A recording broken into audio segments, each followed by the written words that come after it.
এরকম ভাবে যত মানুষকে আমি বাঁচিয়েছি তোমাকেও সেরকম ভাবে বাঁচাবো, ঠিক কিনা? তাদের সময় যে আল্লাহ ছিলেন, এখন সে আল্লাহ আছে কিনা? আরো যদি বলতে হবে আছে কিনা? সেই আল্লাহ এখনো আছে, কিন্তু তারা যে এরকম ভাবে আল্লাহর কাছে তাওয়াক্কুল করতে পেরেছে, আমরা সেই রকম ভাবে তাওয়াক্কুল করতে জানি না। যদি আল্লাহর কাছে পরিপূর্ণ বিশ্বাস নিয়ে, ঈমান ইয়াকিন নিয়ে যদি আল্লাহর কাছে তাওয়াক্কুল করি, অবশ্যই অবশ্যই এখনো আমার আল্লাহ আমাকে মুসিবত থেকে উদ্ধার করবেন, ঠিক কিনা? এই জন্য আল্লাহর কাছে ভরসা করতে হবে। আউফ বিন মালিক রাদিয়াল্লাহু তাআলা আনহু এই তিনটা আমল নিয়ে বাড়িতে ফিরলেন, আর স্ত্রীকে বললেন, স্ত্রী, নবীজি এই আদেশগুলো দিয়েছেন, এই আমলগুলো দিয়েছেন, আমল করা শুরু করে দাও। আউফ বিন মালিক রাদিয়াল্লাহু তাআলা আনহু রাত্র হয়ে গেল, এই রাত্রে চলে গেলে তার সন্তানকে তারা হত্যা করে ফেলবে। এখন মা বাবা দুইজন এই আমল করা শুরু করলেন, সবর করা শুরু করলেন, তাওয়াক্কুল করলেন আল্লাহর কাছে। আর যে আমলটা শিখাই দিলেন, লা হাওলা ওয়ালা কুওয়াতা ইল্লা বিল্লাহ, এই আমল করা শুরু করে দিয়েছে। ওইদিকে সন্তানকে তারা পিছনে হাত নিয়ে বেঁধে রেখেছে। পিছনে হাত বাঁধা অবস্থায় কে যেন সালেম রাদিয়াল্লাহু তাআলা আনহুর পিছন থেকে তার বাত যেন কে যেন খুলে দিচ্ছে। কাউকে দেখা যাচ্ছে না, কিন্তু অটোমেটিক তার বাত তার হাত থেকে খুলে যাচ্ছে। সুবহানাল্লাহ। কেউ নাই, কাউকে দেখা যাচ্ছে না, কিন্তু এই হাতের বান কে খুলে দিচ্ছে? হাতের বান খুলে দিল, পায়ের বানটা তিনি নিজেই খুললেন। খোলার পর তিনি ভাবলেন, এখন তো আমার গন্তব্যস্থলে, আমার বাড়িতে যাওয়ার সময়। তিনি খেয়াল করে দেখলেন যারা তাকে পাহারা দিচ্ছে, তারা মদ খেয়ে তারা অটাল হয়ে জমিনের মধ্যে পড়ে আছে। কোরআনে বিভিন্ন জায়গায় দুনিয়ার সমস্ত মানুষকে ভয় করার কথা বলেছেন। আল্লাহ সুবহানাহু ওয়া তাআলা কোন কোন আয়াতের মধ্যে শুধু মুমিনদেরকে আল্লাহকে ভয় করার কথা বলেছেন, আবার কোরআনের কিছু কিছু জায়গার মধ্যে আল্লাহ তাআলা পুরা দুনিয়াবাসীকে আল্লাহকে ভয় করার কথা বলেছেন। সুবহানাল্লাহ। ভয় কাকে বলা হয়? যেই ব্যক্তি আল্লাহকে ভয় করে, আল্লাহর কোরআনের ভাষায় ওই ভয়কারীকে আল্লাহর কোরআনের ভাষায় মুত্তাকি বলা হয়। সুবহানাল্লাহ। যার ভিতরে অন্তরে আল্লাহ তাআলার ভয় রয়েছে, আল্লাহ বলেন আমার কোরআনের ভাষায় তারা হলো মুত্তাকি। সুবহানাল্লাহ বলেন। তাহলে মুত্তাকি হতে গেলে সর্বপ্রথম যে কাজগুলো করতে হবে, সেই কাজের নাম কি? আল্লাহকে ভয় করা। সেই কাজের নাম কি? অল্প সময়ে কিছু নসিহত শুনে যাব, রাজি তো ইনশাআল্লাহ? মনোযোগ দিয়ে শুনবেন, সময় অত্যন্ত সংক্ষিপ্ত। যে ব্যক্তি আল্লাহকে ভয় করেন তাকে কি বলা হয়? মুত্তাকি বলা হয়। আল্লাহর হাবিব সাল্লাল্লাহু আলাইহি ওয়াসাল্লাম দুনিয়ার সমস্ত মানুষকে এই কথা বলেছেন যেন মানুষ আল্লাহকে ভয় করে, আল্লাহকে যেন ভয় করে। কারণ হলো এই দুনিয়ার মালিক হলো আল্লাহ, আমাদেরকে সৃষ্টি করেছেন তিনি। যিনি আমাদেরকে সৃষ্টি করেছেন তিনি হলো আল্লাহ। আল্লাহ রব্বুল আলামিন আমাদের সবাইকে সৃষ্টি করেছেন, আর তিনি আমাদেরকে বলেছেন আমি রবকে তোমরা ভয় করো। সুবহানাল্লাহ। আল্লাহ রব্বুল আলামিন কোন কোন জায়গার মধ্যে শুধু মুমিনদেরকে বলেছেন, মুমিনরা তোমরা আমাকে ভয় করো। আবার কখনো কখনো আল্লাহ রব্বুল আলামিন দুনিয়ার সমস্ত মানুষকে বলেছেন মানুষ যেন আল্লাহকে ভয় করে। আল্লাহ রব্বুল আলামিন কেমন ভয় করার কথা বলেছেন? আল্লাহ রব্বুল আলামিন বলেন, ইয়া আইয়ুহাল্লাযীনা আমানুত্তাকুল্লাহা হাক্কা তুকাতিহি ওয়া লা তামুতুন্না ইল্লা ওয়া আনতুম মুসলিমুন। আল্লাহ রাব্বুল আলামিন বলে, বান্দারে আমাকে ভয় করবা, নামের ভয় করলে চলবে না। আমাকে ভয় করতে হবে প্রকৃতপক্ষে যে ভয়, সত্যিকার অর্থে আমাকে ভয় করতে হবে। যখন সত্যিকার অর্থে তোমরা আমাকে ভয় করবে, তখনই তোমাদেরকে ভয়কারী বলে সাব্যস্ত করা হবে। আসলে আমরা যদি জিজ্ঞাসা করি আপনি কি আল্লাহকে ভয় করেন, আমরা সবাই বলবো আল্লাহকে ভয় করি, ঠিক কিনা? আসলে দুনিয়ার জমিনে আমরা সবাই আল্লাহকে ভয় করি, শুধু ভয় করলে হবে না।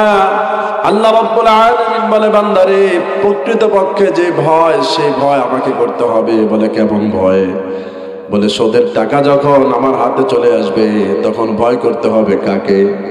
আরো জোরে বলতে হবে কাকে? আল্লাহকে ভয় করতে হবে। কোন জিনাখোর যদি জিনার সামনে চলে যায় তখনও স্মরণ করতে হবে কাকে? কোন সুদখোর যদি সুদ খাওয়ার জন্য সামনে যায় তখনও তার স্মরণ করতে হবে কাকে? আল্লাহকে। যেই ব্যক্তি প্রকৃতপক্ষে আল্লাহকে ভয় করে, ওই ভয়কারীর সামনে দুনিয়ার যত নাজ নেয়ামত অবৈধভাবে আসবে, ওই ব্যক্তি আল্লাহর ডরে দুনিয়ার কোনো নাজ নেয়ামতের মধ্যে হাত দিবে না। ঠিক কিনা? এই জন্য আল্লাহ রাব্বুল আলামিন বলে, বান্দা তোমরা আমাকে ভয় করো। কারণ হলো, কেন আমাকে ভয় করবা? আমি হলাম তোমাদের সৃষ্টিকর্তা রব। আমাকে তোমরা যখন প্রকৃতপক্ষে ভয় করবা, আমার পক্ষ থেকে তোমাদের জন্য একটা সার্টিফিকেট রয়েছে। সেই সার্টিফিকেট হলো, সেটা হলো তোমরা মুত্তাকি। যদি মুত্তাকি হতে চায় তাহলে কাকে ভয় করতে হবে?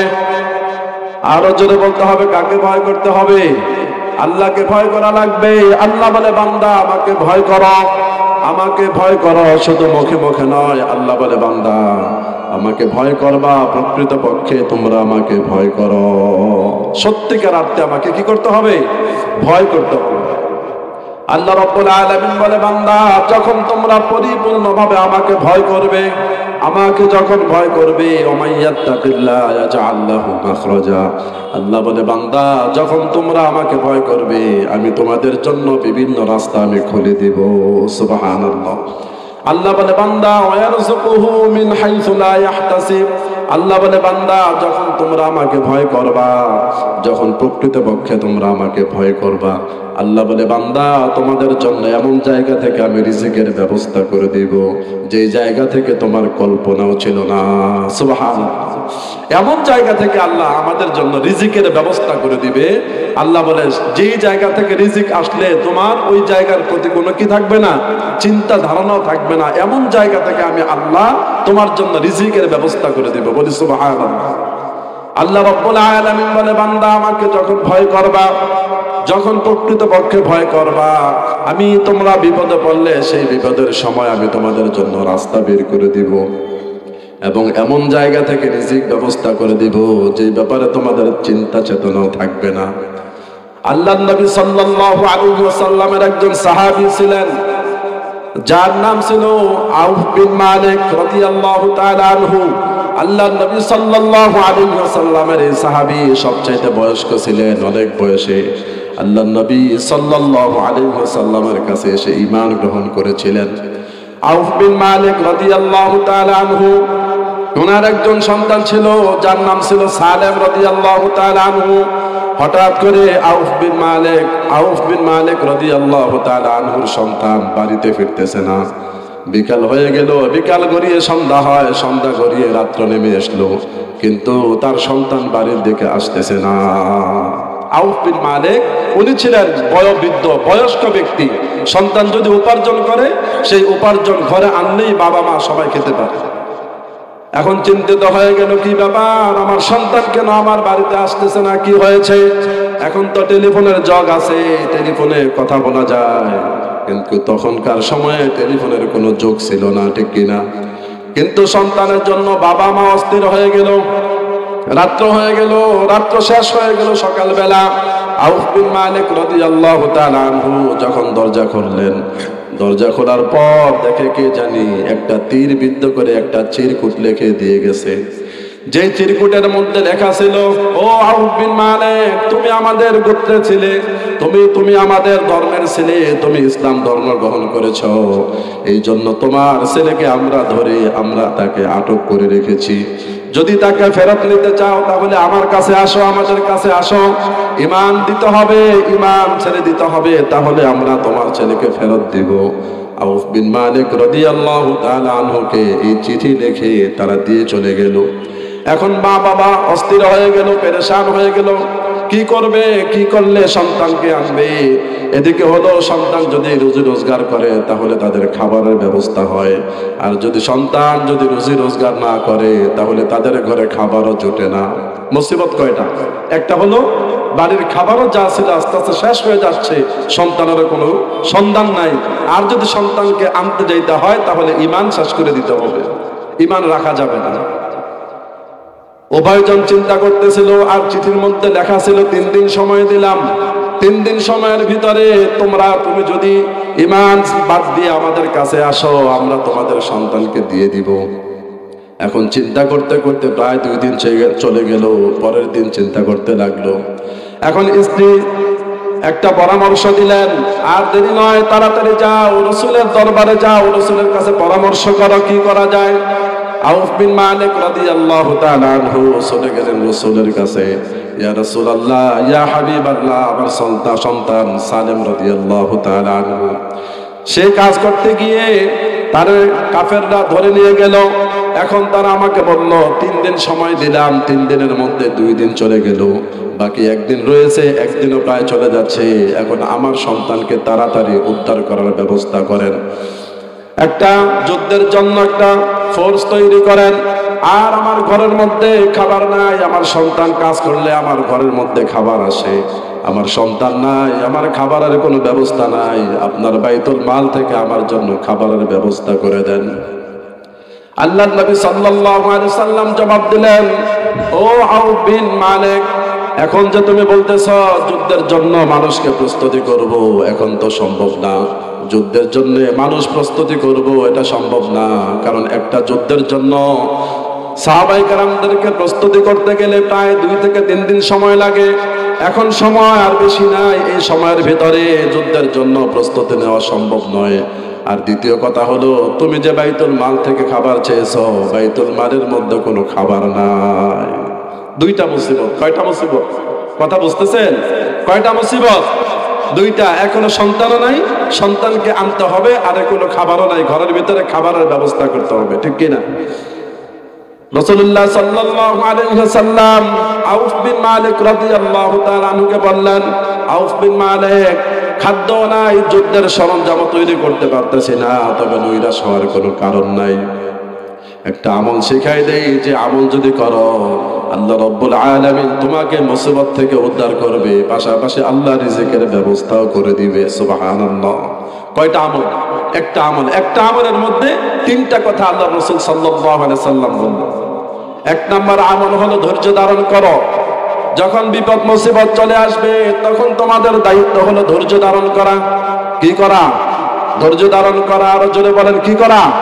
ধৈর্য ধারণ করতে হবে। আমাদের মধ্যে অস্বস্তি এসে পড়ে, যখন বিপদ আপদ মুসিবত আসে তখন আল্লাহকে গালিগালাজ করা শুরু করে দেই, ঠিক কিনা? আল্লাহকে বলি আমরা, আমাকে দেখছো আল্লাহ, তুমি কি আর কাউকে পাও না, ঠিক কিনা? আল্লাহকে বলে শুধু আমাকেই পাইলা, আর কাউরে পাও না, আমাকে মুসিবত দাও, দুনিয়াতে আর কেউ নাই। এরকম কথা বলে কিনা? বলে কিনা?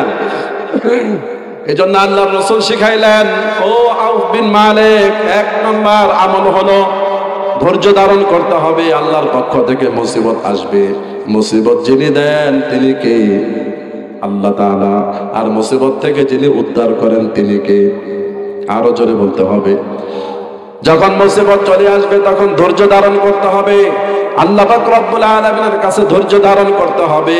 আর 2 নম্বর আমল হলো, যখন মুসিবত চলে আসবে আল্লাহর রাসূল বলেন তখন আল্লাহ রব্বুল আলামিনের কাছে তাওয়াক্কুল করতে হবে। সুবহানাল্লাহ। কয়টা আমল শিখালেন? 2টা। 2 নম্বর আমল হলো তাওয়াক্কালতু আলাল্লাহ, আল্লাহ রব্বুল আলামিনের কাছে তাওয়াক্কুল করতে হবে। বিপদ যিনি দিয়েছেন এই দৃঢ় বিশ্বাস রাখতে হবে, যিনি আমাকে বিপদ দিয়েছেন উদ্ধার করবেন তিনি, ঠিক কিনা? বিপদ দিয়েছেন যিনি, উদ্ধার করবেন তিনি। এই শিক্ষা কে দিয়েছেন? আরো জোরে বলেন, কে? আমি কিন্তু শিখাচ্ছি না, এই হাদিস আল্লাহর রাসূলের হাদিস। কার হাদিস? আল্লাহর রাসূল শিখাচ্ছেন কিভাবে বিপদ আসলে মুক্তি লাভ করা যায়। আউফ বিন মালিক রাদিয়াল্লাহু তাআলা আনহুকে বললেন, 2টা আমল দিলাম, আরেকটা আমল আছে। 1 নম্বর হলো ধৈর্য ধারণ করা, 2 নম্বর হলো যে বিপদ আসে ওই বিপদ সম্পর্কে আল্লাহর উপরে তাওয়াক্কুল করা, ঠিক কি না? হযরত ইব্রাহিম আলাইহিস সালাতু ওয়াস সালামকে যখন আগুনের মধ্যে ফেলবেন, ভরসা করেছিলেন কার কাছে? আরো জোরে বলতে হবে, কার কাছে? আল্লাহ পাক রব্বুল আলামিনের কাছে তাওয়াক্কুল করেছিলেন। জিবরাইল আমিন বলেছিলেন, আপনি আমাকে বলেন আগুনটা নিভাই দেই। হযরতে ইব্রাহিম আলাইহিস সালাতু ওয়াস সালাম বললেন, আপনি কেন আমার আগুন নিভাতে যাবেন? যিনি আপনাকে পাঠিয়েছেন তিনি কি আমাকে দেখেন না? সুবহানাল্লাহ। আপনি কেন আমার আগুন নিভাবেন? যিনি আপনাকে পাঠিয়েছেন তিনি দেখেন না? তাওয়াক্কুল করেছেন আল্লাহর কাছে। আল্লাহ রাব্বুল আলামিন আগুনকে সজ্জায় পরিণত করে দিয়েছেন, যে আগুন ইব্রাহিম আলাইহিস সালাতু ওয়াস সালামকে স্পর্শ করে নাই। আল্লাহ রাব্বুল আলামিন আদেশ করে দিয়েছেন, কুলনা ইয়া নারু কুনি বারদাও ওয়া সালামান আলা ইব্রাহিম। আল্লাহু আকবার। আল্লাহ রাব্বুল আলামিন আগুনকে বলে দিলেন, আগুন তুমি কিন্তু এত ঠান্ডা হয়েও না, আবার গরম হয়েও না, যাতে করে আমার পয়গম্বরের কষ্ট না হয়। আল্লাহ রাব্বুল আলামিন আগুনকে আদেশ করে দিলেন। আগুন না নাতিশীতোষ্ণ হয়ে গেল, না গরম না ঠান্ডা। অর্ডার করেছেন কে? আল্লাহ রাব্বুল আলামিন অর্ডার করেছেন, অর্ডার মেনেছেন আগুন। আল্লাহ রাব্বুল আলামিনের কাছে তাওয়াক্কুল করলে আল্লাহ রাব্বুল আলামিন ওই বান্দার সমস্ত মুসিবত আল্লাহ তাআলা দূর করে দেয়। সুবহানাল্লাহ। এই জন্য কোন ব্যক্তি যখন ঘর থেকে বের হবে তখন বলবে, বিসমিল্লাহি তাওয়াক্কালতু আলাল্লাহি লা হাওলা ওয়ালা কুওয়াতা ইল্লা বিল্লাহ। আল্লাহর রাসূল বলেন, যেই ব্যক্তি দোয়া পড়ে ঘর থেকে বের হবে, আল্লাহ রাব্বুল আলামিনের রহমতের ফেরেশতা দ্বারা তাকে বডিগার্ড দেওয়ান। সুবহানাল্লাহ। তাকে বডিগার্ড দেওয়ান কিসের দ্বারা? রহমতের ফেরেশতা দ্বারা। কেন? এই দোয়া পড়ার কারণে। সুবহানাল্লাহ।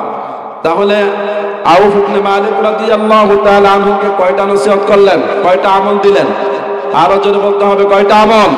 দুইটা আমল। এক নম্বর আমলের নাম হলো ধৈর্য ধরা। দ্বিতীয় নম্বর আমলের নাম হলো তাওয়াক্কালতু আলাল্লাহ, আল্লাহর উপরে তাওয়াক্কুল করা। সুবহানাল্লাহ। তৃতীয় নম্বর আমল দিল আল্লাহর রাসূল বলেন, তিন নম্বর আমল হলো বেশি বেশি পড়বা, তুমিও পড়বা, তোমার স্ত্রীকেও বলবা পড়ার জন্য।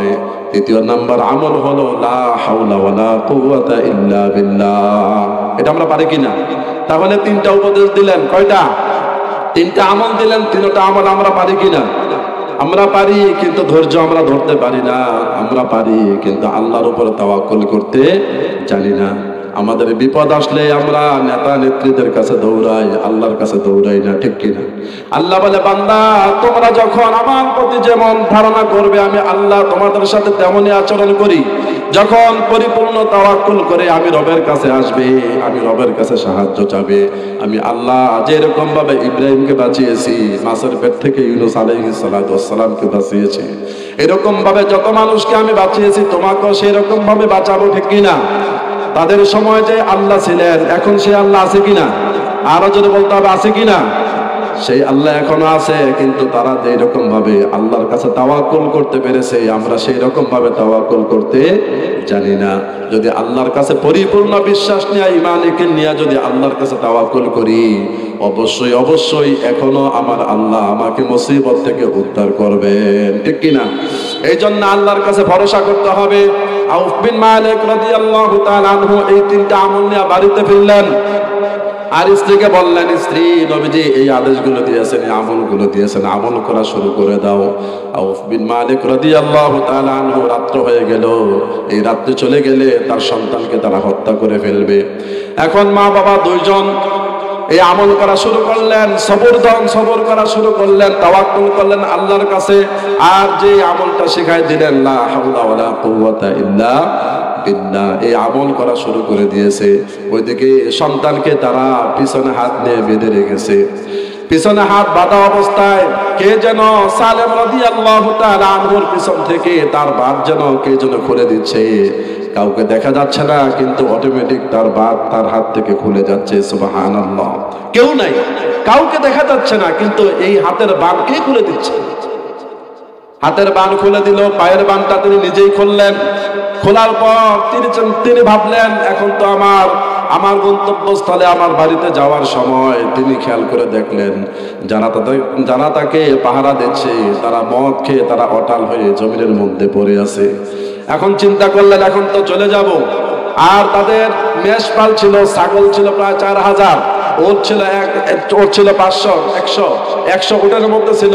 এখন চিন্তা করলো এখন তো আমার বাড়িতে মনে হয় খাবার নাই, আমি কামাই করলে আমার ঘরের মধ্যে খাবার আসে, আমি যদি কাজ না করি তাহলে আমার ঘরে খাবারও যায় না। এখন চিন্তা করতেছে কিছু ছাগলকে নিয়ে যাওয়া যায় কিনা।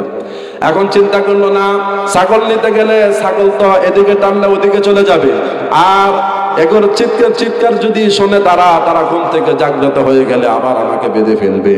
এর চাইতে ভালো ঝামেলা না বাড়াইয়া আমি আস্তে আস্তে করে আমার গন্তব্যে চলে যাই।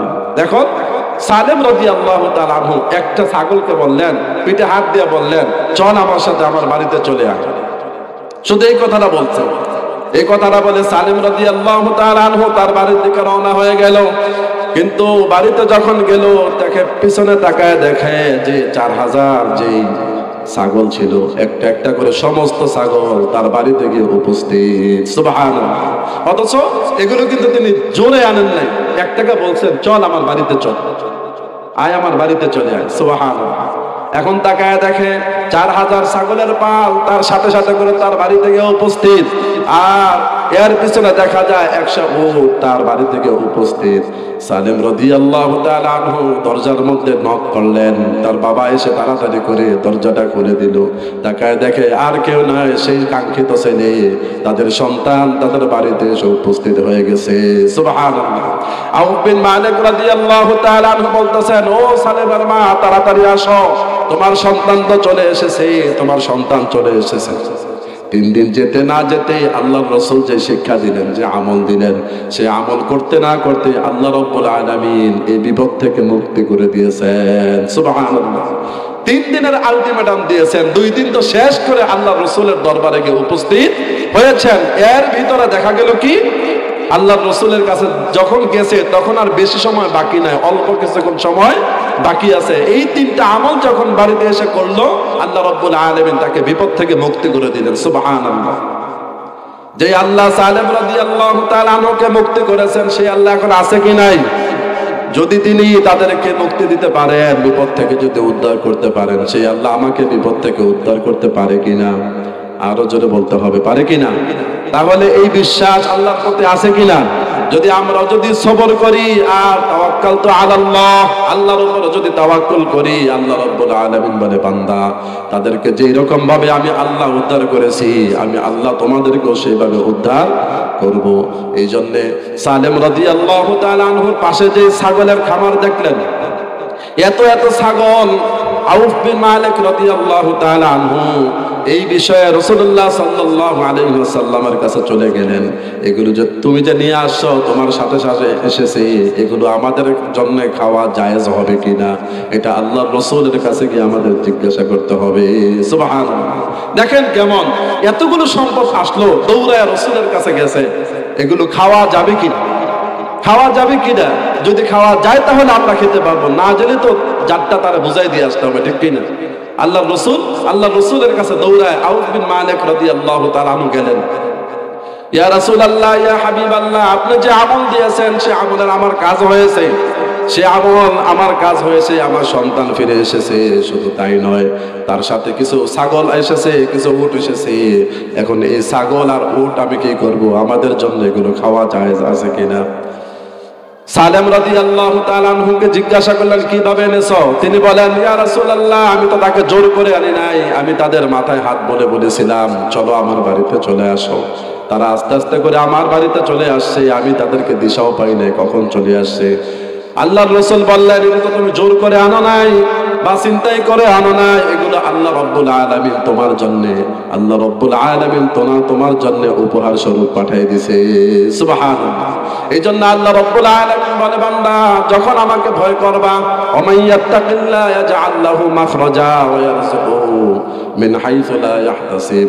বান্দা তুমি যদি আমাকে ভয় করো, ভয় করার মতো যদি ভয় করো, তাহলে সমস্ত বিপদ আপদ যখন আসবে তখন রাস্তাটাও আমি আল্লাহ বের করে দিব। সুবহানাল্লাহ। আর এমন জায়গা থেকে রিজিকের ব্যবস্থা করে দিব যেই জায়গা সম্পর্কে তোমার চিন্তাও ছিল না, এমন জায়গা থেকে রিজিক বের করে দিব যে সম্পর্কে তোমার ধারণাও ছিল না। এখন দেখেন সালেম রাদিয়াল্লাহু তাআলা আনহু কেমন বিপদের মধ্যে ছিলেন। রাতটা যদি পার হয়ে যেত তাহলে তাকে হত্যা করত। আর ঘরের মধ্যে খাবার ছিল না, আল্লাহ রাব্বুল আলামিন শয়ে শয়ে ছাগলের ব্যবস্থা করে দিয়েছেন। সুবহানাল্লাহ। এই জন্য ভাইয়েরা আমার, ভয় করার দরকার আছে কিনা? কাকে ভয় করতে হবে? কেমন ভয় করতে হবে? বলে মুখে মুখে ভয় করি এমন ভয় নয়, বলে প্রকৃতপক্ষে ভয় করতে হবে, আল্লাহকে প্রকৃতপক্ষে ভয় করতে হবে।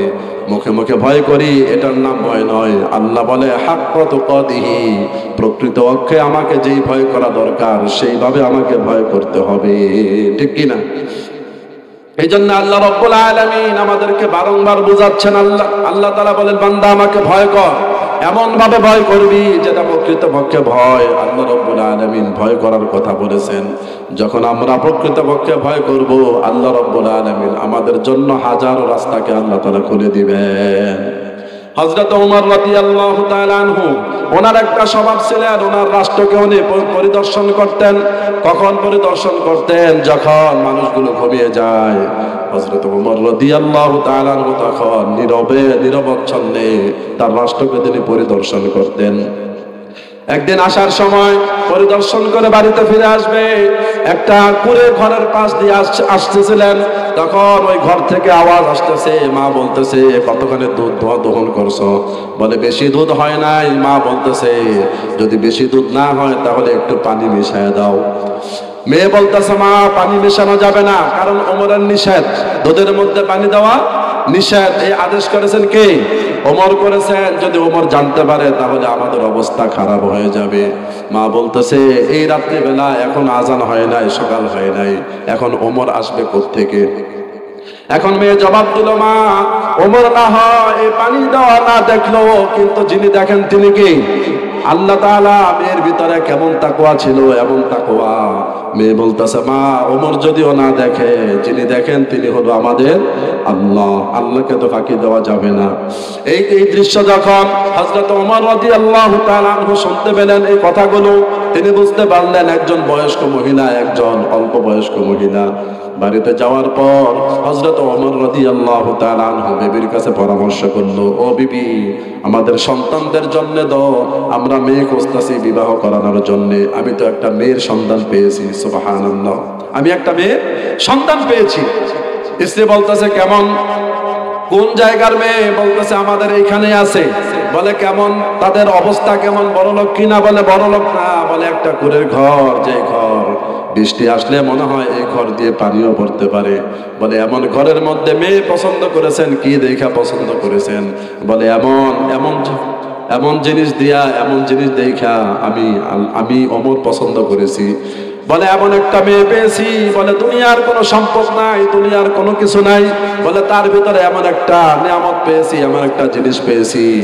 আমার আকল যদি সাক্ষী দেয়, আমার চোখ যদি সাক্ষী দেয়, আমার বিবেক যদি সাক্ষী দেয়, আর আমার বিবেক বুদ্ধি যদি সঠিক সাক্ষী দেয়, তাহলে আমি বলতে পারি ওই ঘরের মধ্যে আমি একটা মেয়ে পেয়েছি, যে মেয়ের ভিতরে আল্লাহ রাব্বুল আলামিনের তাকওয়া রয়েছে। সুবহানাল্লাহ। এই মেয়ের ভিতরে কি আছে? তাকওয়া আছে। এই তাকওয়ার কারণেই আল্লাহ রাব্বুল আলামিনের এই বান্দিকে হযরত ওমর রাদিয়াল্লাহু তাআলা আনহু, যিনি অর্ধ জাহানের খলিফা ছিলেন, ওই খলিফার মেয়ের জন্য এমন একটা দরিদ্র ব্যক্তির মেয়েকে আল্লাহর নবীর খলিফা এই মেয়েকে পছন্দ করে ফেলেছে। সুবহানাল্লাহ। গুণটা কি? তাকওয়ার গুণ। আজকে তো আমরা মেয়ে দেখতে গেলে আগে দেখি মেয়ের বাবার কি আছে, কথা বলেন ঠিক কি? মেয়ের বাবা কি দিবে, এগুলো আমরা দেখি। আর আগের যুগের মানুষ এগুলো দেখতো না। মেয়ে সঠিক কিনা, মেয়েটা ভালো কিনা, তাকওয়া আছে কিনা, কোরআন পড়তে পারে কিনা, নামাজ রোজা ঠিক মতো করে কিনা, আল্লাহকে ভয় করে কিনা, এগুলো দেখে, এই গুণাগুণ দেখে মেয়েকে বিবাহ শাদী করাই। কথা বলেন ঠিক কিনা? এখন আমাদের লাগবে মেয়েকে সুন্দরী লাগবে, বলে রমণী লাগবে, সুন্দরী লাগবে, 5 লাখ টাকা লাগবে। আবার বলে ঘরটাও সাজাই দিতে হবে। ঘরটা কোনো মতে করেছি, এই ঘরটা তো সাজানো হয় নাই, ঠিক কিনা? মেয়ের বাবারে বলে, চুপি চুপি বলে দেয়, ঘরটা কিন্তু সাজাই দিতে হবে। নাউজুবিল্লাহ বলবেন, যেন মনে হচ্ছে ছেলের বাবা আগেই কামাই করে মেয়ের বাবার কাছে দিয়ে রাখছে, পাওনাটা নিয়ে যাবে। কথা বলেন ঠিক কিনা? হ্যাঁ, এই জন্য আমরা ভাই তাকওয়ার গুণ অর্জন করবো তো ইনশাল্লাহ। সময় শেষ, তাকওয়ার গুণ অর্জন করবো তো। আমরা সবাই আল্লাহকে ভয় করব। কথা বলেন ঠিক কিনা? কাকে ভয় করব? আল্লাহকে ভয় করব। তিনটা আমল আল্লাহ রাসূল আউফ বিন মালিক রাদিয়াল্লাহু তাআলা আনহুকে শিখাই দিলেন। এক নাম্বার গুণ হলো কি? সবর করা। মনে আছে? এক নাম্বার গুণ কি? সবর করা। দ্বিতীয় নাম্বার গুণ কি? তাকওয়ার গুণ অর্জন করা। আর তিন নাম্বার গুণ কি? তিন নাম্বার গুণ কি? লা হাওলা ওয়ালা কুওয়াতা ইল্লা বিল্লাহ। আল্লাহ রাব্বুল আলামিন আমাদের সকলকে এই গুণগুলোর উপরে আমল করা তৌফিক দান করে। সকলে বলি আমিন। ওয়া আখির দাওয়ানা